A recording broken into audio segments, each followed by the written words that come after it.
Antoine Glaser est avec nous pour tenter de décrypter la situation critique au Mali. Bonjour, Bonjour. bienvenue sur ce plateau. Vous êtes spécialiste de l'Afrique, auteur de nombreux ouvrages sur le sujet. Alors d'abord, est-ce que c'est le début de la fin pour la junte malienne? Très difficile à dire, c'est le début de la fin, mais c'est vrai que c'est un coup très dur. Parce que c'est pas simplement sur Bamako qui est étranglé, comme ça a pu l'être un certain nombre de fois les mois précédents. Là, c'est vraiment une attaque sur l'ensemble du pays, mais surtout, c'est la perte du nord qui est extrêmement importante, la région de Kidal. On a une carte C'était derrière. en novembre 2023. Le pouvoir avait réussi à reprendre Kidal avec les Russes de l'Africa Corps. Et pour le pouvoir malien, c'est vraiment le nord, la région de Kidal, c'est une région c'est stratégique pour eux. L'actuel président Assimi Goïta avait même été à un moment donné emprisonné au nord. Et pour les Maliens de Bamako, c'est vrai que quand ils avaient repris Kidal, pour eux, en novembre 2023, c'était exceptionnel. Et ils avaient toujours même reproché aux puissances qui les aidaient de ne pas les aider à reprendre Kidal. Donc la perte de Kidal, c'est vraiment extrêmement important. Et ce qu'il faut voir aussi, c'est le fait que les Russes de l'Africa Corps sortent de la ville avec armes et bagages. Ça signifie que je ne vois pas comment ça a pu être fait sans intervention un peu de l'Algérie, qui est quand même le grand partenaire de la région et qui a dû aider comme ça à faire une négociation avec les... Il faut savoir que c'est particulier. Vous avez le groupe de soutien à l'islam et aux musulmans, les djihadistes, qui Le sont GNIM. alliés, le JNIM, qui sont alliés au Front de libération je vais dire, de l'Azawad, c'est-à-dire des séparatistes, et qui sont des laïcs. Mais seulement le chef du JNIM, Yatrali, est lui-même un Touareg. Donc, c'est en fait la perte du Nord, c'est l'événement le plus important actuel. Perte qui n'a été confirmée forcément que d'un seul côté. Il y a aussi toute une guerre des récits qui se joue autour de ces événements. Alors est-ce que justement on peut essayer de faire un état des lieux des prises djihadistes et des prises des Touaregs avec vous? On a vu la carte du Mali tout à l'heure et les positions éminemment stratégiques qui ont été ciblées, Kidal, Gao, Sévaré, Bamako. Est-ce qu'on peut dire à ce stade où en sont les uns et les autres? Non, c'est impossible parce que c'est pas une guerre de position. Si vous voulez, la plupart des djihadistes, ils rentrent dans les villes, ils prennent, quand ils prennent les camps, ils prennent les arsenaux, ils prennent le matériel militaire et ils se retirent. Je veux dire, il faut aussi comprendre que le Mali, c'est 1,2 million de kilomètres carrés. Je veux dire, c'est 2 fois la superficie de la France. Vous avez, entre la capitale Bamako et le nord Kidal, vous avez 1500 kilomètres. Donc c'est absolument énorme. Et donc c'est pas même les djihadistes peuvent pas contrôler l'ensemble du pays. Mais il faut savoir, quand on parle de groupes de soutien à l'islam et aux musulmans, c'est pas simplement des Touaregs. Il y a aussi des Peuls avec un monsieur qui s'appelle Amadou Koufa, d'un front de libération d'Imassina qui est au centre du pays. Donc c'est plusieurs groupes djihadistes. Mais encore une fois, il faut pas voir ça. Ils vont pas tenir le pays. C'est pas un petit pays. Ils n'ont pas du tout les moyens. À ce stade, il n'y a que Kidal qui est, Absolument, mais Kidal, c'est selon le FLA, stratégique. qui est C'est tombé. très important, oui. C'est symbolique. Comment interpréter le silence d'Assimi Goïta, jusqu'ici le chef de la junte, qui ne s'est toujours pas exprimé publiquement depuis le début des attaques, c'est-à-dire samedi? Comment interpréter ce silence? C'est difficile à savoir. Ce qu'on sait simplement, c'est qu'il faut savoir que c'est une junte avec quand même cinq généraux. Sadio Camara, le ministre de la Défense, a été tué apparemment par comme l'a dit votre correspondant, par un attentat suicide. Lui et sa famille. On dit que le chef des services secrets, Modibo Koné, aurait aussi eu un certain nombre de problèmes. Mais je veux dire, c'est le Assimi Goïta, à mon avis, il doit chercher des soutiens. Mais il faut savoir que le grand partenaire algérien n'est plus vraiment un soutien du Mali. Ils sont fâchés. En ce moment, ils se sont rapprochés du Maroc, qu'on n'entend pas non plus. Mais vous aviez le ministre marocain des Affaires étrangères qui était à Bamako le 10 avril. Il y a eu des changements d'alliance au niveau de cette junte qui était en fait qui soutenait la République arabe sahraoui avec l'Algérie et maintenant qui soutient qui s'est rapproché du Maroc. Je pense que tout ça a dû jouer aussi dans la perte de Kidal. On reparlera du relatif silence des alliés sahéliens, effectivement, dans un instant. Mais vous l'avez évoqué, l'un des faits majeurs de cette attaque, c'est bien sûr la mort de Sadio Camara, le ministre de la Défense, qui était aussi l'homme de la bascule vers Moscou.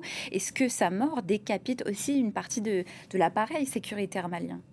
Oui, enfin, je veux dire, c'est bien sûr, c'est toujours une perte, mais c'est surtout que le pouvoir est entre les mains simplement de 3-4 généraux qui comptent réellement. Et c'est vrai que sa mort, c'est un pouvoir très militaire avec une junte, et c'est vrai que ça peut aussi déstabiliser les rapports entre ces généraux. Le fait qu'on n'entende pas du tout Assimi Goïta montre aussi peut-être une forme de désarroi, et c'est assez, je veux dire, il y a un désarroi bien évidemment parce que les attaques ont eu lieu pour la première fois, c'était pas simplement à Bamako au nord, c'est à plusieurs points du pays, mais encore une fois ils rentrent et ils sortent, ils restent pas dans les villages. Donc c'est une erreur de communication à ce stade ? Non, c'est très compliqué. Moi, ce que je trouve aussi assez étonnant, c'est qu'on voit que cette AES, cette Alliance des États du Sahel, qui habituellement sont solidaires, qui normalement, ils avaient dit que quand l'un des 3 pays, entre le Burkina, le Mali et le Niger, il y aurait une intervention des voisins. Et là, on ne les entend pas trop. Mais ils ont des stratégies différentes. Le Niger, par exemple, ils ont renoué avec l'Algérie, le grand frère algérien, alors que le Mali, il y a vraiment des tensions très fortes entre le Mali et l'Algérie. Donc, vous voyez, ils ont des positions communes sur le fond du souverainisme africain. Par contre, au niveau du voisinage et de leurs relations avec les voisins, ils n'ont pas les mêmes stratégies. Dimanche soir, le seul qui s'est exprimé jusqu'à maintenant, c'est le chef d'état-major des armées qui a évoqué, je cite, plus de 200 terroristes neutralisés au cours de la riposte donc de l'armée malienne, ce qui a permis, je le cite toujours, de mettre en déroute l'ennemi, évidemment. Ce sont les termes du pouvoir. C'est aussi une guerre des récits qui est à l'œuvre ici. Oui, enfin, sauf que la guerre des récits, je veux dire, ils ont forcément reconnu qu'ils ont perdu la ville de Kidal. Le fait qu'il y ait quand même des images, le fait qu'il y ait quand même une communication. Ils pouvaient montrer qu'il y avait encore des forces maliennes à Kidal, ils le montreraient. C'est que Kidal a vraiment été perdu. Et encore une fois, Kidal, c'était la grande ambition du président Assimi Goïta. Ils avaient promis à la population malienne qu'il n'y aurait jamais, si vous voulez, quand vous regardez une carte, vous voyez, il y a vraiment 3 régions. Et la région du Nord, qu'on appelle l'Azawad, parce qu'il y a un front de libération de l'Azawad, c'est des gens qui veulent créer un État au nord, ça veut dire un irrédentisme, un séparatisme. Et donc, c'est très important parce que tout le pouvoir d'Assimi Goïta et de ses autres généraux, c'était en disant on va reprendre Kidal. Ils disaient ouais, les Français nous ont empêchés d'aller à Kidal. C'est-à-dire nous, on a repris Kidal avec les Russes. Donc, c'était une stratégie vraiment importante. La perte de Kidal affaiblit réellement le régime, y compris vis-à-vis des populations. Et puis, il y a des problèmes. En ce moment, vous avez des recompositions aussi de l'opposition. Vous avez un monsieur qui s'appelle Imam Dicko, qui est actuellement en Algérie. Est-ce qu'il ne peut pas s'entendre avec Iyad Rali du groupe de soutien à l'islam et aux musulmans? C'est un pays qui est totalement aussi avec une opposition qui a été muselée, mais qui est en train aussi d'essayer de voir comment gérer l'avenir. Donc c'est vraiment charnière. On assiste justement à cette alliance de circonstances entre les djihadistes du JNIM et le FLA, donc les séparatistes, les indépendantistes de l'Azawad dans le nord, 2 forces en présence qui n'ont absolument pas le même projet. On va tenter de comprendre comment expliquer cette convergence en images. Derrière les attaques d'une ampleur inédite menées depuis samedi au Mali, 2 groupes qui ont décidé d'unir leurs forces pour affronter le pouvoir en place. D'un côté, les djihadistes du groupe de soutien à l'islam et aux musulmans, plus connu sous le nom de JNIM. Formé en 2017, il est porté par Iyad Agrali, qui a prêté allégeance à Al-Qaïda. Suspecté de crimes de guerre et de crimes contre l'humanité par la Cour pénale internationale, il souhaite imposer la charia au Mali, mais aussi dans d'autres pays de la région, comme le Niger et le Burkina Faso. Depuis des années, le JNIM multiplie les attaques contre la junte au pouvoir à Bamako et a décidé récemment de s'allier au FLA. le Front de libération de l'Azawad, un groupe rebelle touareg qui prône l'indépendance de ce territoire situé au nord du Mali. Il y avait des liens qui se tissaient à travers un an, un peu plus, entre eux, mais ce partenariat vraiment assumé entre eux, ça c'est quelque chose de différent. Les deux mouvements ont un ennemi commun, mais aussi des divergences. L'instauration de la charia, par exemple, ne fait pas l'unanimité au sein du FLA. Et leurs objectifs sont aussi à traiter avec précaution, selon le chercheur. Il y a beaucoup de questions qui se posent et je pense qu'il faut nuancer un peu sur cette question de est-ce qu'ils veulent ou est-ce qu'ils peuvent renverser le pouvoir ou non. La junte malienne dirigée par le général Assimi Goïta compte quant à elle sur l'appui des Russes pour maintenir son pouvoir. Depuis le départ des troupes de Wagner en juin 2025, c'est via Africa Corps que ce soutien s'illustre. Une unité qui dépend directement du gouvernement de Moscou. Mais dimanche, ces troupes ont été filmées en train de quitter la ville de Kidal. Une séquence qui marque peut-être un tournant dans leur soutien à la junte au pouvoir. Le départ, justement, on vient de le voir, des supplétifs russes de Kidal, ça marque un tournant?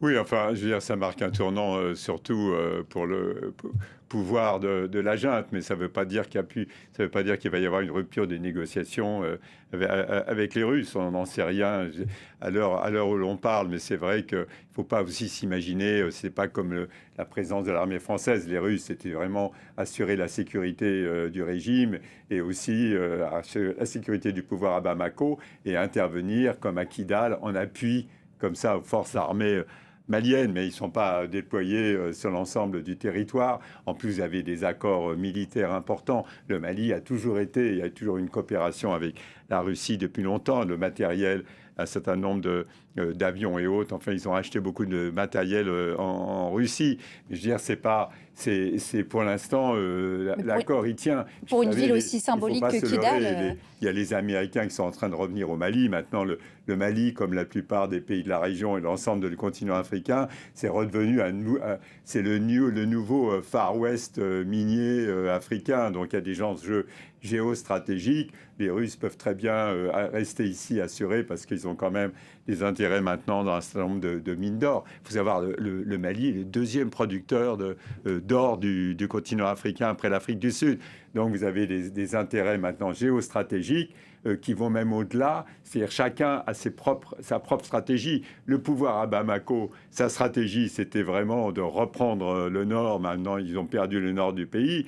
Les Russes, vous avez les Américains qui sont là-bas. Leur ennemi, ce sont les Chinois dans le domaine des matières premières. Vous voyez, chacun, maintenant, c'est vraiment les nouveaux empires en Afrique. Mais là, c'est quand même la ville de Kidal extrêmement symbolique. Vous l'avez très bien expliqué tout à l'heure. Le fait que les supplétifs russes se retirent sans discuter, et finalement, ça pose quand même question. Ça pose une seule question. C'est, à mon avis, quel est le grand acteur masqué de la région? C'est l'Algérie.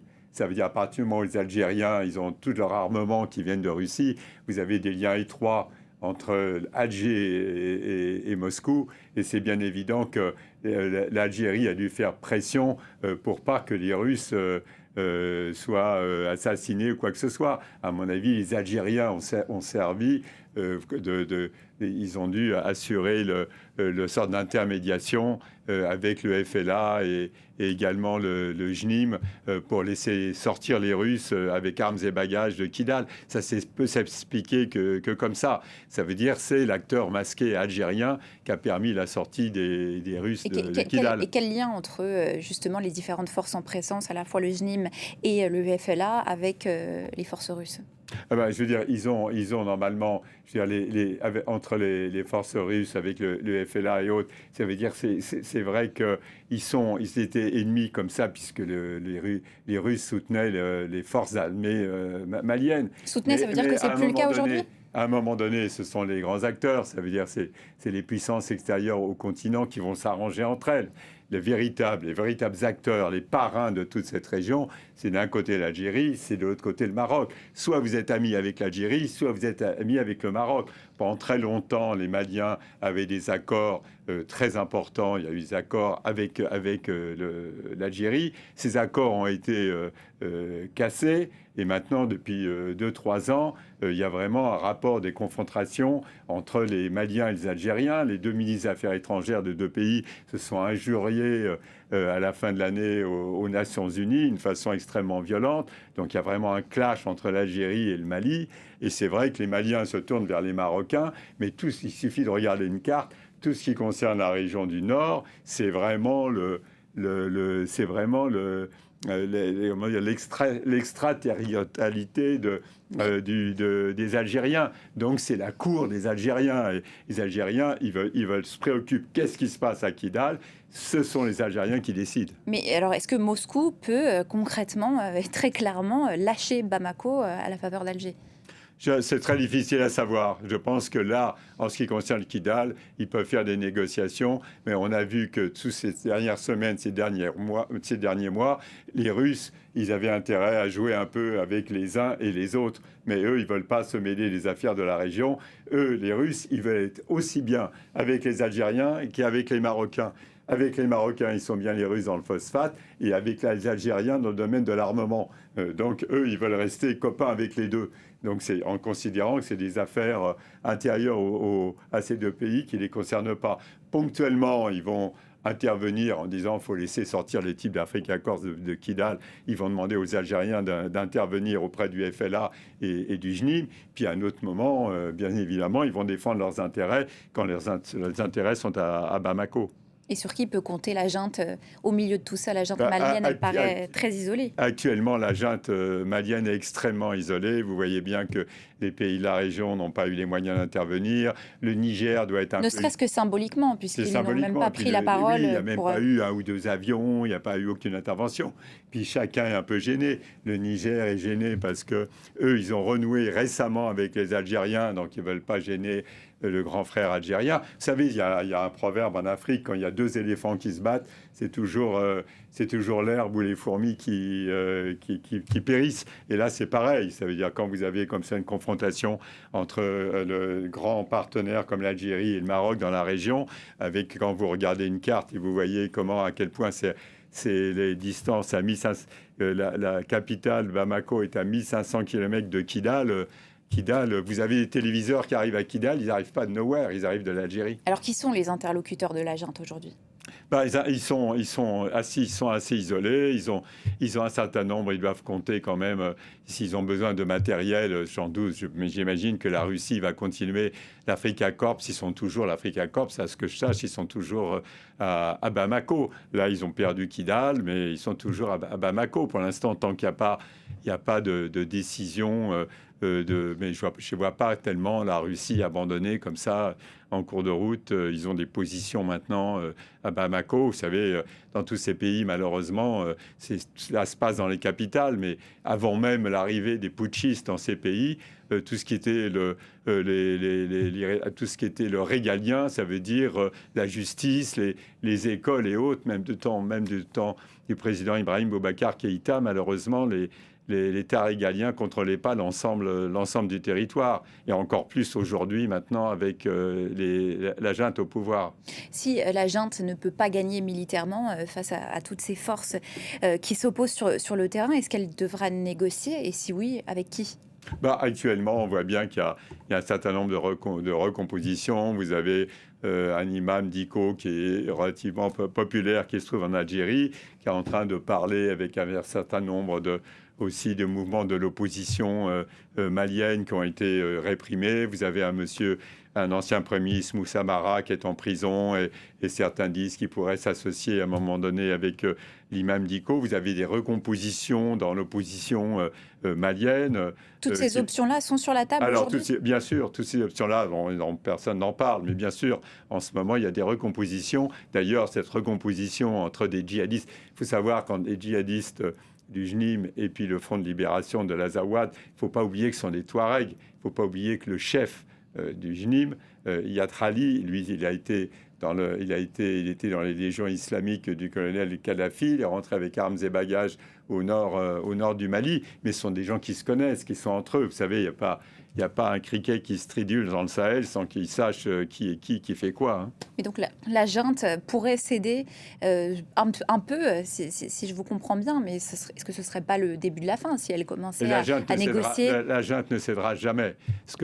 Négocier, c'est quand même céder. Non, à mon avis, ils négocieront jamais. Les négociations, ça se fait avec l'opposition entre les djihadistes, comme ça se ferait entre les djihadistes, le FLA, comme ça se fait entre l'imam Dicko. Ça veut dire si un certain nombre d'opposants maliens sont en train de préparer l'avenir et le plan B au cas où la junte au pouvoir serait totalement acculée et perdrait totalement le pouvoir. Mais actuellement, je ne suis pas un spécialiste du Mali. Qu'est-ce qu'il faudrait pour qu'elle perde le pouvoir? Ce serait la chute de Bamako, la prise de Bamako? À Bamako, il n'y a plus force en présence, mais j'imagine mal. C'est un pays, il y a 3 millions d'habitants à Bamako. C'est pas 100 000 ou 200 000 comme à Mopti ou ailleurs. Donc, je veux dire, si vraiment la junte perdait totalement le pouvoir, je vois pas tellement, il n'y a pas d'ouverture du côté de la junte. Pour l'instant, la junte, elle se maintient au pouvoir. Elle a malgré tout été attaquée en son cœur dans la résidence de Kati jusqu'à tuer le ministre de la Défense. Elle perdrait complètement le pouvoir. Mais moi, encore une fois, je ne suis pas un spécialiste du Mali, mais j'imagine mal Assimi Goïta ou faire une ouverture vis-à-vis un certain nombre de forces. Mais encore une fois, c'est très difficile à prévoir. Mais j'imagine mal, compte tenu des positions et compte tenu d'un certain nombre d'opposants qui ont été enfermés dès qu'ils se sont exprimés, j'ai assez de mal à imaginer qu'il puisse y avoir une négociation sous couvert, en plus de l'Algérie qui maintenant, en fait, est devenue, a rompu toute relation avec le pouvoir malien depuis que ce pouvoir malien a reçu quand même. C'est le 10 avril, ils ont reçu le ministre marocain des Affaires étrangères à Bamako pour négocier un certain nombre de choses avec le pouvoir. Un mot peut-être pour le plus important, les civils au milieu de tout ça. Qu'est-ce qui est le plus inquiétant? Qu'est-ce qui est le plus menaçant pour eux?